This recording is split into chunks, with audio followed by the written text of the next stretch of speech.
പ്രിയപ്പെട്ടവരെ, ഉരുൾപൊട്ടലിനു പിന്നാലെ ദുരന്തഭൂമിയിൽ നിന്ന് ഓടി ഒളിച്ചത് മനുഷ്യർ മാത്രമല്ല. സ്വന്തം ഉയിരുകാക്കാൻ ജീവനും കയ്യിൽ പിടിച്ച് വളർത്തുമൃഗങ്ങളും പെടാപ്പാടാണ് പെട്ടത്. ചിലർ പാതിവഴിയിൽ ഇടറി വീണു, ചിലർ ബാക്കിയായി. അവർ മനുഷ്യരെ പോലെ സ്വന്തം ഇടങ്ങൾ തേടിയുള്ള അന്വേഷണത്തിലാണ് ഇപ്പോൾ. തിരിച്ചറിയാനാവുന്നില്ല, മേൽവിലാസത്തിന്റെ നഷ്ടം മനുഷ്യർക്ക് മാത്രം ബാധകമായ ഒന്നല്ല.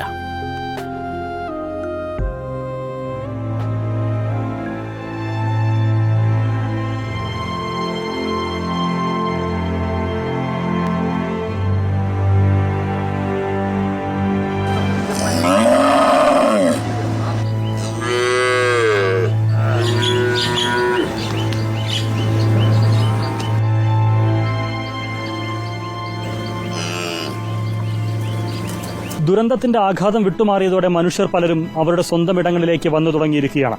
മനുഷ്യർ മാത്രമല്ല, ദുരന്തത്തിന് പിന്നാലെ പല ഭാഗങ്ങളിലായി ഓടിയൊളിച്ച വളർത്തുമൃഗങ്ങളും ദേ ഇതുപോലെ സ്വന്തം ഇടങ്ങളിലേക്ക് കൂട്ടമായി മടങ്ങി തുടങ്ങിയിരിക്കുന്നു.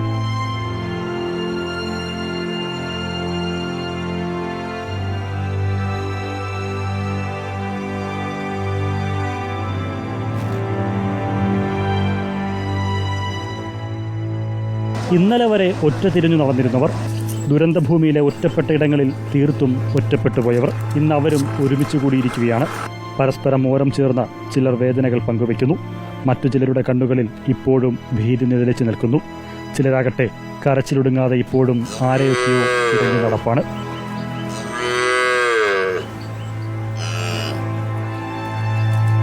മെനഞ്ഞാന്നൊക്കെ വന്നപ്പോൾ ഈ അവസ്ഥയായിരുന്നില്ല. ഇന്നിവിടെ വന്നു നോക്കുമ്പോൾ മനുഷ്യന്മാർ തിരിച്ചു വരുന്നതോടെ തന്നെ അത് മൃഗങ്ങളും തിരിച്ചു വന്നിട്ടുണ്ട്. അപ്പോൾ കാണുമ്പോൾ തന്നെ നമുക്ക് മനസ്സിനൊരു ആശ്വാസ പ്രതീക്ഷയാണ് ഇവിടെ ഉള്ളത്. ഇവരൊക്കെ ഒറ്റക്ക് വഴിതെറ്റി പല ഭാഗത്തും നടന്ന ആൾക്കാർ ഇപ്പോൾ എല്ലാം ഒത്തൊരുമിച്ച് നിൽക്കുന്ന കാണുമ്പോൾ തന്നെ മനസ്സിന് സന്തോഷമുണ്ട്. ഒടുവിൽ ഇവർ ഒരുമിച്ച് കൂടി. പക്ഷേ ഇവർക്ക് തണലായിരുന്നവർ, കരുതലായിരുന്നവർ ആരൊക്കെ ഇന്ന് ജീവനോടെയുണ്ടെന്ന് ഇവർക്കറിയില്ല. തണലേകാൻ ഈ മണ്ണിലേക്ക് ആരെങ്കിലും മടങ്ങി വരുമോ എന്നും ഇവർക്കുറപ്പില്ല. ആ നിസ്സഹായതയും ദൈന്യതയും അവരുടെ കണ്ണുകളിൽ പ്രകടം.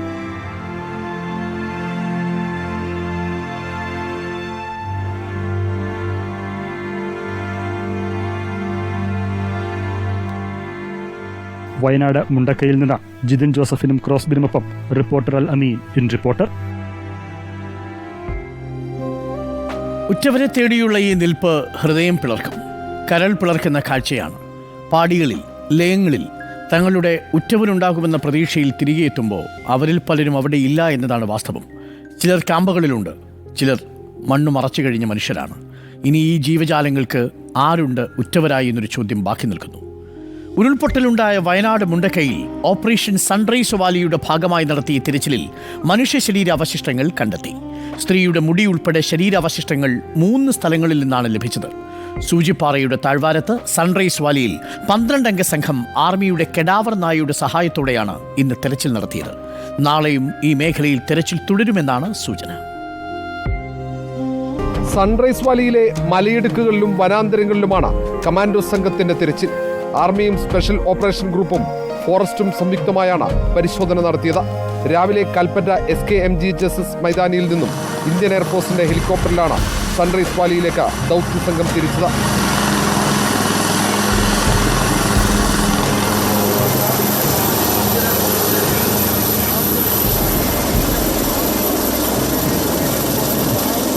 രണ്ട് ഘട്ടമായി കമാൻഡോ സംഘത്തെ സൺറൈസ് വാലിയിൽ എയർ ഡ്രോപ്പ് ചെയ്തു. 9 മണിയോടെ ഇരു സംഘങ്ങളായി തിരച്ചിൽ തുടങ്ങി. ഒപ്പം ആർമിയുടെ കെഡാവർ നായ മോനിയും ഉണ്ടായിരുന്നു. ഇനിയും ഒരു 12 men ഉള്ള പാർട്ടിയും അതിന് ഒരു കടബേർഡ് ഡോഗും ഉൾപ്പെട്ടിട്ടുണ്ട്. നമുക്ക് കുറച്ച് സസ്പീഷ്യസ് ആയിട്ടുള്ള സ്പോട്ടുകൾ നമുക്ക് മാർച്ചിട്ടുണ്ട്. അത് പ്രോപ്പറായിട്ട് നമുക്ക് പരിശോധിക്കാൻ വേണ്ടി കടബേർഡ് ഡോഗ് ഉപയോഗിച്ചിട്ട് പരിശോധിക്കാൻ വേണ്ടിയാണ് തീരുമാനം. 8 മണിക്കൂർ നീണ്ട തിരച്ചിലിനിടയിലാണ് ശരീരാവശിഷ്ടങ്ങൾ കണ്ടെത്തിയത്. പലയിടങ്ങളിലായി ചെളിയിൽ പുതഞ്ഞ നിലയിലായിരുന്നു ശരീരാവശിഷ്ടങ്ങൾ.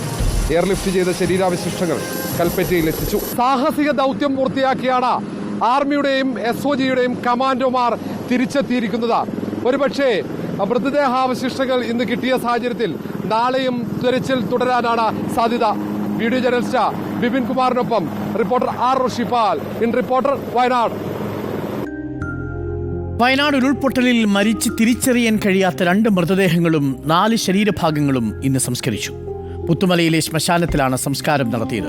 സംസ്ഥാന സർക്കാരിനു വേണ്ടി ജനപ്രതിനിധികൾ ആദരമർപ്പിച്ചു. Everybody, attention! ഇതുവരെ തിരിച്ചറിയാൻ കഴിയാത്ത 46 മൃതദേഹങ്ങളും 180 ശരീരഭാഗങ്ങളുമാണ് പുത്തുമലയിലെ ശ്മശാനത്തിൽ സംസ്കരിച്ചത്. ഇന്ന് മൃതദേഹങ്ങൾ പുത്തുമല ശ്മശാനത്തിൽ എത്തിച്ചതിന് പിന്നാലെ പോലീസ് ഗാർഡ് ഓഫ് ഓണർ നൽകി. വിവിധ മതാചാര്യന്മാരുടെ നേതൃത്വത്തിൽ സർവ്വമത പ്രാർത്ഥനയും നടന്നു. യാത്ര ചോദിപ്പു ഞാൻ മിത്രജനങ്ങളെ, യാത്ര ചോദിപ്പു നിങ്ങളോടായി.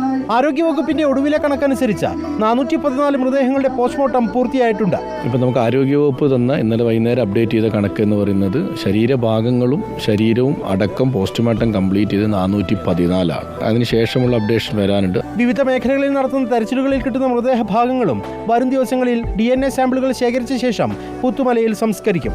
റിപ്പോർട്ടർ, വയനാട്. പുത്തുമലയിലെ ഈ ശ്മശാനത്തിൽ ഇപ്പോൾ ഉറഞ്ഞു നിൽക്കുന്നത് പേരുകളല്ല, നെയിം ബോർഡുകളില്ല. ഇവിടെ പകരമുള്ളത് അവരുടെ DNA ടെസ്റ്റുകളുടെ നമ്പർ മാത്രമാണ്. ആ നമ്പർ നോക്കി വേണം ഇനി തങ്ങളുടെ പ്രിയപ്പെട്ടവരെ തിരിച്ചറിയാൻ. അതിനു കാലമേറെ എടുക്കും. തങ്ങളുടെ പ്രിയപ്പെട്ടവരെ ഒരു നോക്ക് കാണാൻ പോലും കഴിയാതെ DNA നമ്പർ മാത്രം പരിശോധിച്ച് ഈ മണ്ണിനടിയിൽ തങ്ങളുടെ പ്രിയപ്പെട്ടവർ ഉറങ്ങിക്കിടക്കുന്നുണ്ട് എന്ന് തിരിച്ചറിയേണ്ടി വരുന്ന മനുഷ്യരുടെ ദുഃഖം എത്രത്തോളമാണെന്ന് പ്രേക്ഷകർക്ക് ഊഹിക്കാൻ കഴിയുന്നതേയുള്ളൂ. നമുക്കൊപ്പം റോഷിപ്പാൽ സൺറൈസ് വാലിയിലെ തിരച്ചിലിൻ്റെ കൂടുതൽ വിവരങ്ങളുമായും അല്ലമീനും നമുക്കൊപ്പം ചേരും. ആദ്യം റോഷിപ്പാലിലേക്ക്. റോഷിപ്പാൽ, സൺറൈസ് വാലിയിൽ ഇന്ന് നടത്തിയ രക്ഷാപ്രവർത്തനത്തിൽ ഇന്നലത്തേക്കാൾ കുറച്ചുകൂടി മെച്ചമായിരുന്നു. പക്ഷേ നേരത്തെ പ്രതീക്ഷിച്ചതുപോലെ കൂടുതൽ മൃതദേഹങ്ങളൊന്നും അവിടെ കണ്ടെടുക്കാൻ കഴിയാത്തൊരു സാഹചര്യമുണ്ടെന്ന് മനസ്സിലാക്കുന്നു. നാളെയും തെരച്ചിൽ സൺറൈസ് വാലിയിലും ആ പരിസരത്തുമായി തുടരുമെന്നാണോ നമ്മൾ മനസ്സിലാക്കേണ്ടത്? കെഡാവർ നായയെ കൊണ്ടുപോയതുകൊണ്ട് പ്രയോജനമുണ്ടെന്നാണോ ദൗത്യസംഘം പറയുന്നത്?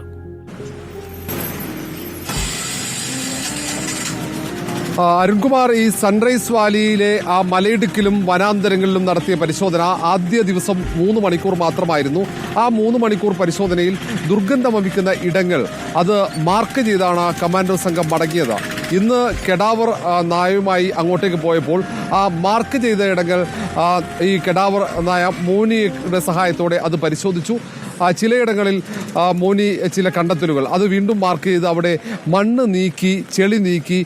ആ സമയത്താണ് ഒരു സ്ത്രീയുടെ മുടി കണ്ടെത്തുന്നത്. പിന്നീട് അവിടെ കൂടുതൽ താഴ്ചയിൽ മണ്ണ് മാന്തിയെങ്കിലും പൂർണ്ണമായും ശരീരാവശിഷ്ടം കണ്ടെത്താൻ കഴിഞ്ഞില്ല. അതിനപ്പുറത്ത് 1-2 ഇടങ്ങളിലായി വീണ്ടും പരിശോധന നടത്തിയപ്പോഴാണ് ശരീരാവശിഷ്ടങ്ങൾ വീണ്ടും ലഭിച്ചത്. അങ്ങനെ 3 ഇടങ്ങളിൽ നിന്നും ശരീരാവശിഷ്ടങ്ങൾ ലഭിച്ചു. അത് നേരെ എയർലിഫ്റ്റ് ചെയ്ത് കൽപ്പറ്റ ഹൈസ്കൂൾ ഗ്രൗണ്ടിലേക്ക് കൊണ്ടുവന്നു. അത് നേരെ ആശുപത്രിയിലേക്ക് ആംബുലൻസിൽ മാറ്റുകയും ചെയ്തു. ഏതായാലും ആ മേഖലയിൽ ഇന്ന് വളരെ കൂടുതൽ സമയം പരിശോധന നടത്തിയിരുന്നു. കാരണം രാവിലെ 9 മണിയോടെ തന്നെ തെരച്ചിൽ ആരംഭിച്ചു. 12 അംഗ സംഘത്തിന് പുറമെ SOG കമാൻഡോ സംഘം അവർ കാൽനടയായും ഈ മേഖലയിലേക്ക് എത്തിയിരുന്നു. ഏതാണ്ട് 5 പേരാണ് കാൽനടയായി എത്തിയത്. എല്ലാവരും പല ഗ്രൂപ്പുകളായി തിരിഞ്ഞുകൊണ്ടാണ് പരിശോധന നടത്തിയത്. ഏതാണ്ട് 6 കിലോമീറ്റർ ചുറ്റളവിലെങ്കിലും പരിശോധന നടന്നു എന്നാണ് മനസ്സിലാക്കാൻ കഴിയുന്നത്. ഇനിയും ആ മേഖലയിൽ പരിശോധന വേണ്ടി വരുമെന്ന് ഈ നാട്ടുകാരൻ കൂടിയായി ഈ ചൂരൽമല സ്വദേശി കൂടിയ 2 പേർ, രാവിലെ നമ്മൾ അതിൽ ഒരാളുടെ പ്രതികരണം എടുത്തതാണ്. 2 സൈനികർ, ആർമി ഉദ്യോഗസ്ഥർ, കമാൻഡോകൾ കൂടി ഈ തെരച്ചിലിന്റെ ഭാഗമായിട്ടുണ്ട്. അവർക്ക് കുറച്ചുകൂടി ഈ മേഖലയുടെ ഭൂമിശാസ്ത്രം അറിയാം. അവർ വീണ്ടും തെരച്ചിൽ വേണമെന്ന ഒരു ആവശ്യം മുന്നോട്ട് വെച്ചു. അതുകൊണ്ട് തന്നെ നാളെ തെരച്ചിലിനുള്ള ഒരു തയ്യാറെടുപ്പുണ്ട്. കാലാവസ്ഥ പക്ഷേ പ്രതികൂലമാണെങ്കിൽ ഈ തെരച്ചിൽ നടക്കില്ല. കാരണം മലയിടുക്കിലേക്ക് ഹെലികോപ്റ്റർ താഴ്ന്നു പറക്കണം. അവിടെ ഇരുഭാഗങ്ങളിലും മലയിടുക്കാണ്. താഴ്ന്നു പറന്ന് അവിടെ ആളുകളെ എയർ ഡ്രോപ്പ് ചെയ്യുക അത്ര എളുപ്പമുള്ള കാര്യവുമല്ല. കോഴിക്കോട് നിന്നാണ് ഈ ഇന്ത്യൻ എയർഫോഴ്സിന്റെ ഹെലികോപ്റ്റർ വരുന്നതും. അപ്പോൾ സാഹചര്യം നോക്കി കാലാവസ്ഥ അനുകൂലമാണെങ്കിൽ തെരച്ചിൽ തുടരും. ഇന്നലെ പോയ കമാൻഡോ സംഘം പറഞ്ഞത് അവിടെ പലയിടങ്ങളിലായി മാംസം അഴുകിയ രീതിയിൽ കണ്ടെത്തിയിട്ടുണ്ട്. പക്ഷെ അത് മൃഗങ്ങളുടേതാണോ മനുഷ്യരുടേതാണോ എന്ന് വ്യക്തമല്ല. അത് ഇങ്ങോട്ട് കൊണ്ടുവരാൻ പോലും കഴിയാത്ത രീതിയിലാണെന്നും പറയുന്നു. ഏതായാലും പരമാവധി തെരച്ചിൽ നടത്തുക. മറ്റൊരു പ്രധാനപ്പെട്ട കാര്യം, അവിടെ വലിയ പാറക്കല്ലുകൾ മുകളിലത്തേതിന് സമാനമായി അല്ലെങ്കിൽ അതിനേക്കാൾ വലിയ പാറക്കല്ലുകളും ചെളിയും കൂമ്പാരമായി കിടക്കുന്നു. മരങ്ങളുണ്ട്. ദുഷ്കരമാണ് സാഹചര്യം എന്നൊക്കെ അവിടെ സന്ദർശിച്ച കമാൻഡോ സംഘം പറയുന്നുമുണ്ട്.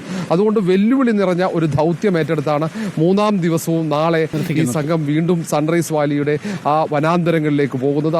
അവിടെ പരിശോധന നടത്തും. നാളെയും എന്തെങ്കിലും ലഭിക്കുമോ എന്നറിയില്ല. പരമാവധി നാളെ കൊണ്ട് പരിശോധന. കാലാവസ്ഥ എങ്ങനെയാണ്? മഴയുണ്ടെന്ന് തോന്നുന്നില്ലേ ഇപ്പോൾ? അരുൺകുമാർ, ഇപ്പോൾ ഞാൻ നിൽക്കുന്നയിടത്ത് കൽപ്പറ്റയിൽ അടക്കം മഴയുണ്ട്. നേരത്തെ മൂടിക്കെട്ടിയ അന്തരീക്ഷമായിരുന്നു ഉച്ച കഴിഞ്ഞ്, പ്രത്യേകിച്ച് ഈ ദുരന്ത മേഖലയിൽ അടക്കം. രാവിലെ ചെറിയ രീതിയിൽ മൂടൽമഞ്ഞുണ്ടായിരുന്നു, പിന്നീട് മൂടൽമഞ്ഞ് മാറി. അതുകൊണ്ടാണ് രാവിലെ തന്നെ ഇവർക്ക് അവിടേക്ക് ഹെലികോപ്റ്ററിൽ പോകാൻ സാധിച്ചത്. പക്ഷേ ഇപ്പോൾ മഴയാണ്, കൽപ്പറ്റയിലാകെ മഴയാണ്. കനത്ത മഴ എന്ന് പറയാൻ കഴിയില്ലെങ്കിൽ പോലും മഴ തുടർച്ചയായി പെയ്യുന്നുണ്ട്.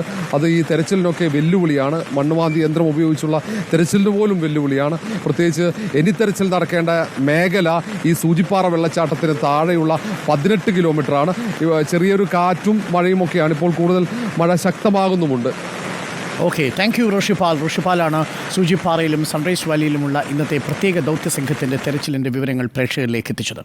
അല്ലമീൻ നമുക്കൊപ്പം ചേരുന്നുണ്ട്. അല്ലമീൻ, മുണ്ടക്കയിലും ചൂരൽമലയിലും ഇന്നത്തെ രക്ഷാപ്രവർത്തനത്തിൻ്റെ വിവരങ്ങളാണ് അല്ലമീൻ നൽകുക. അല്ലമീൻ, കഴിഞ്ഞ ദിവസങ്ങളിൽ നിന്ന് വ്യത്യസ്തമായി ഇന്നിപ്പോൾ രക്ഷാപ്രവർത്തന ദൗത്യത്തിൻ്റെ ഈ സന്നദ്ധ സംഘടനകളുടെ ഒക്കെ സാന്നിധ്യം കുറവായിരുന്നുവെന്ന് മനസ്സിലാക്കുന്നു കഴിഞ്ഞ ദിവസങ്ങളെ അപേക്ഷിച്ച്. അതേസമയം തന്നെ മറ്റു കാര്യമായ കണ്ടെടുപ്പുകളൊന്നും നമുക്കിന്ന് രേഖപ്പെടുത്താനും സാധിച്ചിട്ടില്ല. അത് മുണ്ടക്കയിലും അങ്ങനെ തന്നെ, പുഞ്ചിരിമട്ടത്തും ചൂരൽമലയിലുമെല്ലാം. സാവധാനം രക്ഷാപ്രവർത്തനം അവസാനിച്ചു തുടങ്ങുന്നു എന്നതിൻ്റെ സൂചനയാണോ നമുക്ക് ഫീൽഡിൽ നിന്ന് കിട്ടുന്നത്? കാരണം ഇനി ആ ഭാഗങ്ങളിൽ തെരച്ചിൽ നടത്തിയിട്ട് കാര്യമില്ല എന്ന അർത്ഥത്തിലാണോ? മാത്രവുമല്ല, പലയിടങ്ങളിലും ചില ദുർഗന്ധമുണ്ടാകുന്നു എന്ന വാർത്ത കൂടി വരുന്നുണ്ട്. എങ്ങനെയാണ് നാട്ടുകാർ അതിനോടൊക്കെ പ്രതികരിക്കുന്നത്? ഇന്നത്തെ തെരച്ചിലിൻ്റെ ഒരു ചിത്രം പറയൂ അല്ലമീൻ. അരുൺ ആദ്യം സൂചിപ്പിച്ച് തന്നെയാണ് അതിലൊരു വസ്തുത. പതിയെ പതിയെ എല്ലാവരും പിന്മാറുന്നു എന്നുള്ളത് തന്നെയാണ് യാഥാർത്ഥ്യം. അതിൽ സന്നദ്ധ പ്രവർത്തകരുടെ സാന്നിധ്യം കുറയുന്നുണ്ട്. പരിശോധനകളിൽ സജീവമായി ഉണ്ടായിരുന്ന ആർമി ടീമിന്റെ സാന്നിധ്യം കുറയുന്നുണ്ട്. പക്ഷേ പരിശോധിക്കുന്ന ഇടങ്ങളിൽ വളരെ കൃത്യമായി തന്നെ പരിശോധന തുടരുന്നു എന്നുള്ളതാണ് ഏറെ പ്രധാനം. ഇന്ന് ചൂരൽമലയിലും അതുപോലെ തന്നെ മുണ്ടക്കയിലും പുഞ്ചിരിമട്ടത്തുമൊക്കെ പരിശോധന നടന്നിരുന്നു. പക്ഷേ അവിടെയൊക്കെ ആളുകളുടെ എണ്ണം കുറവായിരുന്നു. കാരണം കഴിഞ്ഞ 2-3 ദിവസങ്ങളെ അവിടെ മുഴുവൻ മണ്ണിളക്കി കാടിളക്കിയുള്ള പരിശോധന എന്ന് പറയുന്നത് പോലെ ഇളക്കി മറിച്ചുള്ള ഒരു പരിശോധന അത് JCBകളുടെ ഹിറ്റാച്ചുകളുടെ സഹായത്തോടെ നടത്തിയിരുന്നു. പക്ഷേ അവിടെയൊന്നും കാര്യമായിട്ടുള്ള ഒരു കണ്ടെടുക്കൽ നടന്നിട്ടില്ല. മൃതദേഹങ്ങളോ മൃതദേഹ ഭാഗങ്ങളോ ഒന്നും കണ്ടെടുക്കാനായില്ല. പക്ഷേ ഇന്ന് ഈ പരിശോധനയ്ക്കിടയിൽ രാവിലെ മുണ്ടക്കൈ ഭാഗത്തെ ചില മൺകൂനകളിൽ ഈച്ചക്കൂട്ടം വലിയ രീതിയിൽ പ്രത്യക്ഷപ്പെട്ടിരുന്നു. അതൊരു പക്ഷേ മൃതദേഹ സാന്നിധ്യമുള്ളത് കൊണ്ടായിരിക്കാമെന്ന സംശയത്തിന്റെ അടിസ്ഥാനത്തിൽ ആ മേഖലകളിൽ വലിയ രീതിയിൽ പരിശോധന നടത്തിയെങ്കിലും ഫലമുണ്ടായില്ല. പുഞ്ചിരിമട്ടത്താകട്ടെ വൈകുന്നേരത്തോടു കൂടി ചില കേന്ദ്രങ്ങളിൽ വലിയ ദുർഗന്ധം വമിക്കുന്ന ഒരു സാഹചര്യമുണ്ടായി.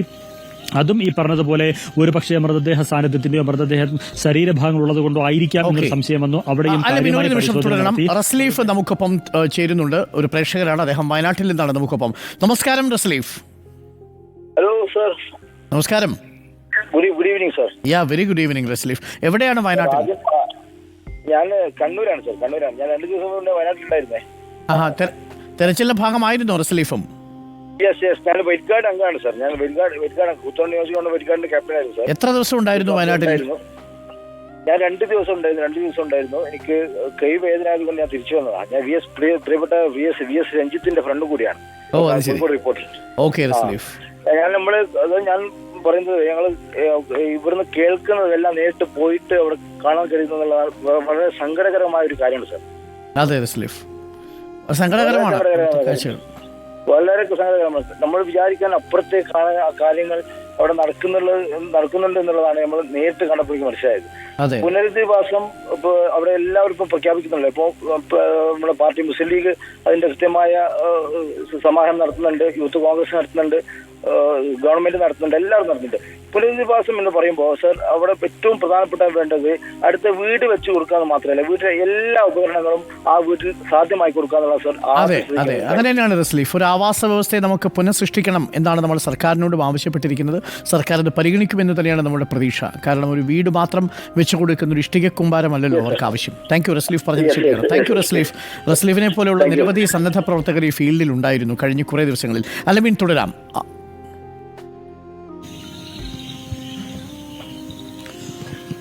അരുൺ, അതാണ്. അപ്പോൾ ഈ പുഞ്ചിരിമട്ടത്ത് വൈകുന്നേര സമയമായപ്പോൾ ചില മേഖലകളിൽ നല്ല ദുർഗന്ധം വമിച്ചു. അവിടെ പിന്നീട് ഈ മടങ്ങിപ്പോയ സന്നദ്ധ സംഘടനാ പ്രവർത്തകരെ വിളിച്ചു വരുത്തി വീണ്ടും അവിടെ പരിശോധന നടത്തി.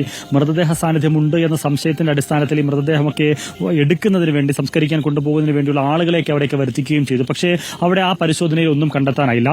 ഇന്ന് ഈ ചൂരൽമല, മുണ്ടക്കൈ, പുഞ്ചിരിമട്ടം ഭാഗങ്ങളിൽ ഏറ്റവും കൂടുതൽ പരിശോധന നടന്നത്, ഏറ്റവും കൂടുതൽ ശ്രദ്ധ കേന്ദ്രീകരിച്ചിരുന്നത് ചൂരൽമലയിൽ നിന്ന് നമ്മൾ മുണ്ടക്കൈയിലേക്ക് പോകുന്ന ഭാഗത്തുള്ള വലതുവശത്ത് ഒരു വലിയ തരത്തിൽ ഈ മണ്ണിടിഞ്ഞ് വന്ന് കല്ലിടിഞ്ഞ് വന്ന ഒരു വലിയ ഒരു പ്രദേശം അവിടെ രൂപപ്പെട്ടിട്ടുണ്ട്.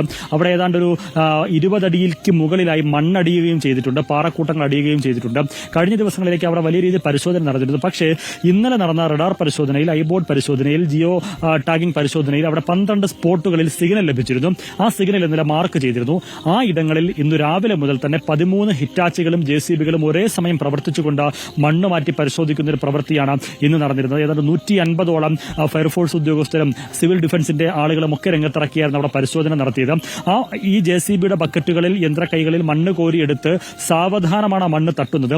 ആ മണ്ണ് തട്ടുമ്പോൾ തന്നെ ഓരോ JCBക്ക് ചുറ്റും 10ലേറെ സിവിൽ ഡിഫൻസിന്റെയും ഫയർഫോഴ്സിന്റെയും ഉദ്യോഗസ്ഥർ കണ്ണം നട്ട് സസൂക്ഷ്മം നിരീക്ഷിക്കുകയായിരുന്നു. കാരണം പൂർണ്ണാർത്ഥത്തിലൊരു മൃതദേഹം വീണ്ടെടുക്കുക സാധ്യമല്ല എന്നുള്ളത് ഉറപ്പാണ്. ഈ മണ്ണും ചെളിയും മാറ്റി മറ്റൊരു ഭാഗത്തേക്ക് തട്ടുമ്പോൾ ശരീരഭാഗങ്ങൾ ഉണ്ടോ എന്നുള്ളത് സസൂക്ഷ്മം നിരീക്ഷിച്ച് അതില്ല എന്ന് ഉറപ്പാക്കി ഓരോ പോയിന്റിൽ നിന്ന് മറ്റൊരു പോയിന്റിലേക്ക് പരിശോധന തെരച്ചിൽ പോകുന്ന രീതിയിലായിരുന്നു ഇന്ന് നടന്നത്. പക്ഷേ വൈകുന്നേരം വരെ നടന്ന പരിശോധനയിലും അങ്ങനെ ഇന്നലെ ഈ ജിയോ ടാഗിങ്ങിൽ, ഇന്നലത്തെ ഐബോർഡ് പരിശോധനയിൽ ചില സിഗ്നലുകൾ ലഭിച്ചെങ്കിലും ആ പ്രദേശങ്ങളിൽ ഒന്നും തന്നെ മൃതദേഹ സാന്നിധ്യമോ ശരീരഭാഗങ്ങളോ ഒന്നും ലഭിച്ചില്ല എന്നുള്ളത് ഏറെ പ്രധാനമാണ്. ഒരുപക്ഷെ നാളെ ഒരു റൗണ്ട് കൂടി ആ മേഖലകളിൽ പരിശോധന നടന്നേക്കാം, അത് ഉറപ്പില്ല. ഏതാണ്ട് ഈ മേഖലകളിലൊക്കെ തന്നെ ഉഴുതുമറിക്കാവുന്നതിന്റെ പരമാവധിയായി അത് മനുഷ്യസാധ്യമായ രീതിയിലുള്ള പരിശോധനകൾ പൂർത്തിയായി. അതിനുശേഷം പലതവണ JCBയും ഹിറ്റാച്ചിയും കയറിയിറങ്ങി അതിപ്പോഴും തുടർന്നുകൊണ്ടിരിക്കുന്നു. അതിനു പുറമെ സാങ്കേതിക സഹായത്തിന്റെ പിൻബലത്തോടുകൂടി, സാങ്കേതിക ഉപകരണങ്ങളുടെ പിൻബലത്തോടുകൂടി മൃതദേഹ സാന്നിധ്യം പരിശോധിച്ചു. അതിലൊന്നും ലഭിച്ചില്ല. സ്വാഭാവികമായും വരും ദിവസങ്ങളിൽ അവിടുത്തെ പരിശോധനകൾ ഏതാണ്ട് പൂർത്തിയാകുമെന്നുള്ളതാണ് മനസ്സിലാക്കാനാകുന്നത്. അരുൺ ആദ്യം ചോദിച്ചതുപോലെ സന്നദ്ധ പ്രവർത്തകരുടെ എണ്ണം കുറയുന്നു, ആർമി ടീമിന്റെ എണ്ണം കുറയുന്നു. പതിയെ ആ പരിശോധനകൾ അവസാനിക്കുന്നതിലേക്ക് തന്നെയാണ് കാര്യങ്ങൾ പോകുന്നത്. അരുൺ. ഓക്കെ, അല്ലമീനാണ് വിവരങ്ങൾ നൽകിയത്. ഇന്ന് ഈ ചൂരൽമല ഭാഗത്തും പുഞ്ചിരിമറ്റത്തും മുണ്ടക്കയിലുമുള്ള തെരച്ചിലിന് സാക്ഷിയാവുകയായിരുന്നു അല്ലമീൻ. പ്രേക്ഷകരോട് അല്ലമീൻ പറഞ്ഞതുപോലെ ഈ തെരച്ചിൽ വളരെ സാവധാനം, ഇനി അത് ദുർബലമായിക്കൊണ്ടിരിക്കും. അവസാനത്തെ ആളെയും കണ്ടെത്തുന്നവരെ തെരച്ചിൽ നടത്താൻ സർക്കാർ തയ്യാറാണ്. പക്ഷേ നിർഭാഗ്യവശാൽ അതിനുള്ള സാധ്യത മങ്ങിക്കൊണ്ടിരിക്കുന്നു. പലതവണ ഹിറ്റാച്ചിയും JCBയുടെയും മണ്ണുമാന്തി യന്ത്രത്തിൻ്റെ വിരലുകൾ മണ്ണിൽ തപ്പിയിട്ടും നമ്മുടെ പ്രിയപ്പെട്ടവരെ കണ്ടെത്താൻ സാധിച്ചിട്ടില്ല. ഏറ്റവും ഒടുവിലുള്ള കണക്ക് പ്രകാരം 132 പേരെയാണ് കണ്ടെത്താനുള്ളത്. സർക്കാരിൻ്റെ കണക്ക് പ്രകാരം ആ കണക്കിലേക്ക് ഇപ്പോൾ ചുരുങ്ങിയിരിക്കുന്നു. ഇനി എല്ലാ നോട്ടവും ഈ മനുഷ്യർക്ക് വേണ്ടിയാണ്. നമുക്കൊപ്പം മേപ്പാടി ക്യാമ്പിൽ നിന്ന് ദിലീപും ഷറഫുദ്ദീനും നമുക്കൊപ്പം ചേരുന്നുണ്ട്. ഈ ദുരന്തത്തിൽ എല്ലാം നഷ്ടപ്പെട്ടു പോയവരുടെ പ്രതിനിധികളാണ് ദിലീപും ഷറഫുദ്ദീൻ കെയും. എങ്ങനെ വേണം പുനരധിവാസം എന്ന ചോദ്യത്തിന് അവരുടെ മറുപടി വളരെ പ്രധാനപ്പെട്ടതാണ്. അവർ ഈ ദുരന്തത്തിൻ്റെ ഇരകളാണ്, അതിജീവിച്ച മനുഷ്യരാണ്. ആ അതിജീവനം നടത്തിയ മനുഷ്യരെ നമുക്ക് പ്രേക്ഷകരുടെ മുന്നിൽ നമ്മൾ അവരുടെ അഭിപ്രായങ്ങൾ കേൾക്കാൻ വേണ്ടി ക്ഷണിക്കുന്നു. ഒരു ചെറിയ ഇടവേളയ്ക്കു ശേഷം അവർ നമ്മുടെ വയനാടിനെ കൈപിടിക്കണം, വയനാടൻ മണ്ണിലെ മനുഷ്യരെ നമുക്ക് ചേർത്ത് നിർത്തണം, വയനാടിൻ്റെ മനസ്സിനെ. ഉരുൾപൊട്ടി സർവ്വതും നഷ്ടപ്പെട്ട ചൂരൽമല നിവാസികൾ ഉള്ളുപൊട്ടിയാണ് ദുരിതാശ്വാസ ക്യാമ്പുകളിൽ താമസിക്കുന്നത്. തലചായ്ക്കാൻ അടച്ചുറപ്പുള്ളൊരു വീടും ഉപജീവനത്തിന് ഒരു തൊഴിലുമാണ് അവരുടെ പ്രധാന ആവശ്യം. ഒന്നുമില്ലാതെ ഉരുൾപൊട്ടലിൽ നഷ്ടപ്പെട്ടവർക്ക് വീടൊരുക്കാൻ ആവശ്യമായ സാധന സാമഗ്രികളും സർക്കാർ സമാഹരിച്ചു നൽകണം. ഉടുതുണിക്ക് മറുതുണിയില്ലാതെ സ്വന്തം വീടുകളിൽ നിന്ന് അർദ്ധരാത്രിയിൽ ഓടിപ്പോകുന്ന മനുഷ്യരാണ്. അവരുടെ ഇരുളിലേക്ക് വെളിച്ചം വീശിയേ മതിയാക്കും. അധികം താമസിയാതെ ക്യാമ്പിൽ നിന്ന് ഇറങ്ങേണ്ടി വരും. ഒരു വാടക വീട് ഒരുക്കാനാണ് സർക്കാർ ശ്രമം. വാടക വീട്ടിൽ എത്ര കാലം കഴിയണമെന്നത് മാത്രമല്ല, അത്രയും വാടക സർക്കാർ അനുവദിക്കുമോ? മരണം വെറും കൈയോടെ ഇറക്കിവിട്ടവർക്ക് ജീവിതം തിരിച്ചുപിടിക്കാൻ ആശങ്കകൾ ഏറെയാണ്. നമുക്ക് വാടക കൊടുക്കാനൊന്നും നമ്മളടുത്ത് പൈസ ഇല്ലല്ലോ മോനെ. അതുകൊണ്ട് ഗവൺമെൻറ് എന്തെങ്കിലും ഒരു സംവിധാനം നമുക്ക് ചെയ്തു തരണം. ഐഡൻറ്റിറ്റി എല്ലാം ഉണ്ടായിരുന്നതാണ്, എല്ലാം എടുത്ത് ആകെ ഒരു 500 റുപ്യ ഉണ്ടായുള്ളൂ ഗുളിക മേടിക്കാൻ വേണ്ടി. അതെല്ലാം വെള്ളത്തിലേക്ക് പോയി. ഇനി ആരോഗ്യ ഇൻഷുറൻസ് ഒക്കെ കിട്ടൂല മോനെ? എല്ലാം കിട്ടും കേട്ടോ. വാടക വീട്ടിൽ നിന്ന് സ്വന്തമായൊരു കൂരയിലേക്ക് എന്നും മാറാനാകും. അത്യാവശ്യം സൗകര്യങ്ങളുള്ള കുടുംബത്തിന് പെരുമാറാനാകുന്നൊരു വീട്. ആയുഷ്കാലം സമ്പാദിച്ചതെല്ലാം കൺമുമ്പിലൂടെ കുത്തിയൊലിച്ചു പോയവർക്ക് ആശ്വാസത്തിന്റെ നല്ല വാർത്തകൾ ഇനിയും വന്നിട്ടില്ല. 4-6 കുടുംബമുണ്ട്. ഇതിൽ 3 കുടുംബം വേറെ. ഇതിൽ 6 ഒരുപോലെ വീട് കിട്ടിയ അത്രയ്ക്ക് നമ്മൾ ഇന്ന് കാണുന്നവർ നാളെ കാണും. അങ്ങനെയാണ്, ഒരുമിച്ച് കിട്ടിയ നല്ല കൊള്ളാം. ഉച്ചവരെ നഷ്ടപ്പെട്ടതിന്റെ വേദന, ഉള്ളതെല്ലാം മണ്ണടിഞ്ഞതിന്റെ നിരാശ, പ്രകൃതിയുടെ ഔദാര്യമായി തിരിച്ചു കിട്ടിയ ജീവനും മുറുകെ പിടിച്ച് ജീവിതത്തെക്കുറിച്ചുള്ള കുറെ ആശങ്കകളുമായി കഴിയുന്നവരുടെ കൂടാരത്തിന്റെ പേരാണ് ദുരിതാശ്വാസ ക്യാമ്പ്. അവിടെ നിന്നുള്ള എല്ലാ കഥകളും പുറം ലോകം കേൾക്കില്ല. അവിടെ മാധ്യമങ്ങൾക്ക് വിലക്കുണ്ട്. VS Ranjith, reporter, Kozhikode. ദുരിതാശ്വാസ ക്യാമ്പിൽ നിന്ന് നമ്മൾ കേൾക്കുന്നതെല്ലാം വിങ്ങലുകളാണ്. നാളെയെക്കുറിച്ചുള്ള അവരുടെ ആശങ്കകളാണ്, നെടുവീർപ്പുകളാണ്. മേപ്പാടി ക്യാമ്പിൽ നിന്ന് ദിലീപും മേപ്പാടി ക്യാമ്പിൽ നിന്ന് തന്നെ ഷറഫുദ്ദീൻ കെയും നമുക്കൊപ്പം ചേരുന്നു. ദുരന്തബാധിതരുടെ ഇരയായ അതിജീവിച്ച മനുഷ്യരുടെ പ്രതിനിധികളാണവർ. ദിലീപ് നമസ്കാരം, ഷറഫുദ്ദീൻ നമസ്കാരം.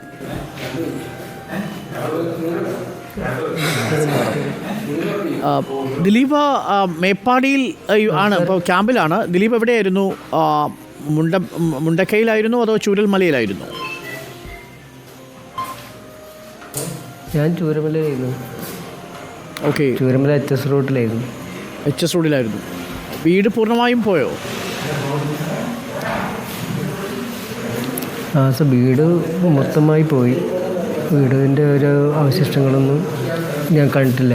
വീട് പിറ്റേന്ന് രാവിലെ പോകുമ്പോഴാണ് വീടിൻ്റെ ചെറിയ അവശിഷ്ടങ്ങൾ മാത്രമേ ബാക്കിയുള്ളൂ.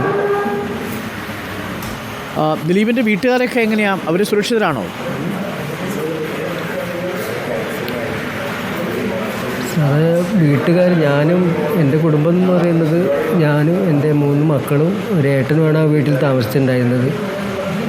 പിന്നെ ബാക്കിയുള്ള കൂടപ്പിറപ്പുകളൊക്കെ മേലെയും താഴെയായിട്ടായിരുന്നു, 2 സൈഡിലായിട്ടായിരുന്നു ഞങ്ങൾ. തൊട്ടടുത്തൊരു പെങ്ങൾ മാത്രമേ ഉണ്ടായിരുന്നുള്ളൂ. അപ്പോൾ ഞാൻ ഇപ്പോൾ വീട്ടിൽ ഞാനും എൻ്റെ 3 മക്കളും ഏട്ടനും മാത്രമേ ഉള്ളൂ. അവരെല്ലാവരും രക്ഷപ്പെട്ടല്ലോ അല്ലേ? അവർ എൻ്റെ കുടുംബത്തിൽ ഞാൻ താമസിക്കുന്ന അവിടെ പിന്നെ ഏട്ടനും എൻ്റെ 3 കുട്ടികളും ഞങ്ങൾ സുരക്ഷിതരായിട്ട് മേലെ കയറിപ്പോയി. ബാക്കി എൻ്റെ ചേച്ചിയും ഏട്ടൻ്റെ മോളും അവരെല്ലാവരും എനിക്ക് നഷ്ടമായി. അവരെ കുടുംബം തന്നെ നഷ്ടമായി.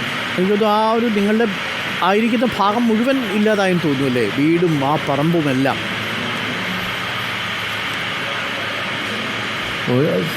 ഒരു വീടും അവിടെ നമ്മൾക്ക് ഇനി നമ്മളെ കുടുംബത്തിന് എന്ന് പറഞ്ഞാൽ അവിടെ താമസിച്ചിരുന്ന ഒരു ജനങ്ങളെ പോലും നമുക്ക് രാവിലെ എണീറ്റ് നോക്കുമ്പോൾ കാണുന്ന ഒരു മുഖങ്ങളും അവിടെ ബാക്കിയില്ല. ആകെ വിരലിൽ എണ്ണാവുന്ന മുഖങ്ങൾ മാത്രമേ ഉള്ളൂ. അങ്ങനെ ഒരു ദുരന്തമാണ് അവിടെ വന്നിട്ടുള്ളത്. ദിലീപ്, എന്തായിരുന്നു ഉപജീവനം? ഞാൻ കൂലിപ്പണിയായിരുന്നു സാറേ. ആ കൂലിപ്പണി എടുത്തിട്ടാണ് ഞാൻ എൻ്റെ കുടുംബം നോക്കിയിരുന്നത്. എൻ്റെ മക്കളും ഞാനും അടങ്ങുന്ന കുടുംബം ഏട്ടനുമുണ്ട്. അമ്മ ക്യാമ്പിലാണ് സാർ. ഓക്കെ ദിലീപ്, ക്യാമ്പിലാണ്. ഇനി 3 കുഞ്ഞുങ്ങൾ, അവരുടെ പ്രായം എന്താണ്? അവർ കുഞ്ഞു കുട്ടികളാണോ അതോ കുറച്ച് മുതിർന്നോ? മുതിർന്നില്ല. മൂത്ത മകൾ 10ാം ക്ലാസ്സിലാണ്, ചെറിയ മകൾ 5ൽ, ഏറ്റവും ചെറിയ മകൾ 2.5 വയസ്സുള്ളൂ സാറേ.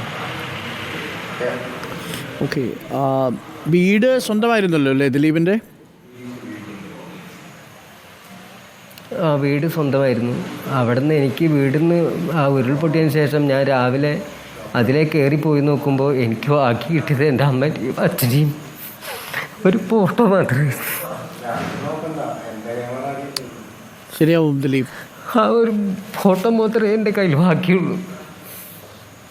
എനിക്ക് തോന്നുന്നു വീട് ഒരുപാട് പേരുടെ സ്വപ്നമാണ്. പ്രത്യേകിച്ച് ദിലീപിനെ പോലെയുള്ള ആളുകൾ ഒരുപാട് അധ്വാനത്തിൻ്റെ ഭാഗമായി സ്വരുക്കൂട്ടിയതാണ്.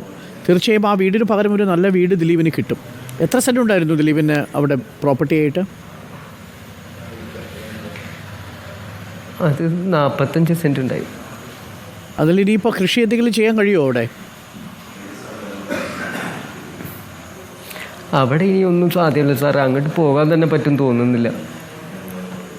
ശരിക്കും ദിലീപ്, ഞാൻ ദിലീപിലേക്ക് വരാം. രണ്ടാമത്തെ നമുക്ക് എന്താണ് ആവശ്യം എന്നുള്ളത് കൂടി നമ്മൾ ദിലീപിനെ പോലുള്ളവർ ഇപ്പോൾ ചിന്തിച്ച് തുടങ്ങിയിട്ടുണ്ടാവുമല്ലോ. 9 ദിവസമാവുന്നു. ഷറഫുദ്ദീൻ കൂടി നമുക്കൊപ്പമുണ്ട്. ഷറഫുദ്ദീനും മേപ്പാടി ക്യാമ്പിൽ തന്നെയാണുള്ളത്. ഷറഫുദ്ദീൻ നമസ്കാരം. ചൂരൽമലയിലായിരുന്നോ മുണ്ടക്കയിലായിരുന്നോ താമസം? ഞാൻ ചൂരൽമല ടൗണിൻ്റെ അടുത്ത് സാറേ. നിങ്ങളെല്ലാവരും സുഹൃത്തുക്കളാണല്ലേ? ദിലീപും ബാലിയും പ്രജീഷും ഷറഫുദ്ദീനും എല്ലാവരും?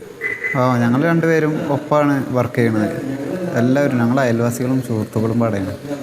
ദിലീപിൻ്റെ വീടിൻ്റെ അടുത്തായിരുന്നോ ഷറഫുദ്ദീനും? ഞങ്ങൾ 2 ഒരു 1/2 കിലോമീറ്ററിൻ്റെ ഡിസ്റ്റൻസ്. ഞങ്ങൾ മൊത്തം ഒരു അങ്ങാടിയിലേക്കാണ് കൂട്ടുകെട്ടിന് വരിക. എല്ലാ സാധനങ്ങളും മേടിക്കാൻ, കളിക്കാനും ഞങ്ങൾ ഹൈസ്കൂളിലേക്ക് വരുമൊക്കെ. ഷറഫുദ്ദീനും അവിടെ കൂലിപ്പണി തന്നെയായിരുന്നോ? ഞങ്ങൾ രണ്ടുപേരും ഒരേ വർക്കാ. ഷറഫുദ്ദീൻ്റെ വീട്ടിൽ എങ്ങനെയാണ് ഇപ്പോഴത്തെ അവസ്ഥ? കൂലിപ്പണി തന്നെ.